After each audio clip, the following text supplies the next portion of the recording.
Hey there, tennis fans. I'm Grace Carter, and this is Tennis Now, presented by Tennis Express. Tennis Express, order today, and it ships today.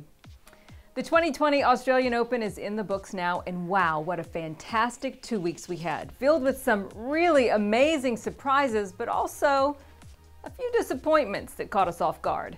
Our hats, of course, off to Novak Djokovic and Sofia Kenin, but our hearts really go out to several players who had a pretty rough go of it during the tournament. So today, we're going to take a look at the 5 things we didn't see coming, starting with Serena Williams. This has got to be the biggest disappointment. What happened to Serena? She was knocked off by a player most of us have barely heard of, China's Wang Chang. It's the same player that Serena wiped off the court at last year's US Open. Serena's window for beating Margaret Court's Grand Slam record is closing, and each time she loses at a major, you better believe it hurts. Next, Canada's rising stars got blanked at this tournament. Denis Shapovalov and Felix Auger-Aliassime entered the Happy Slam with very high hopes, and they left it, well, frankly, sad. They both bowed out in the first round. Shapovalov lost to Martin Fucsovics, and FAA was stopped by Ernest Gulbis. We weren't ready to see them go just yet. Back to the drawing board for the young Canadians. And speaking of back to the drawing board, how about Greece's Stefanos Tsitsipas? He was supposed to be a contender to win a major in 2020.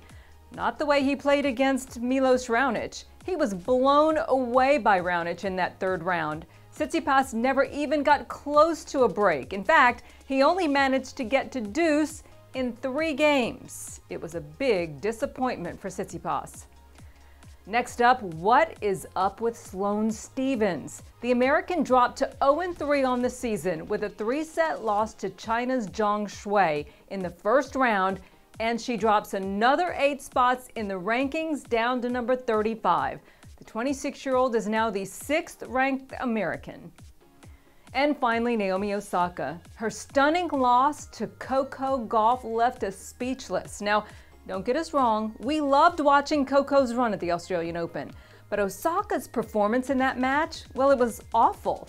We give full credit to the 15-year-old Coco for taking this win, but let's face it, Osaka didn't even show up for this match. She lost it in just 67 minutes to a player that she crushed at last year's US Open. It was a very strange match to see. And there you have it, the 5 biggest disappointments of the Australian Open. Were these just blips? Do you think these players are going to get back on track? Share your thoughts in the comment section below, and we'll see you next time.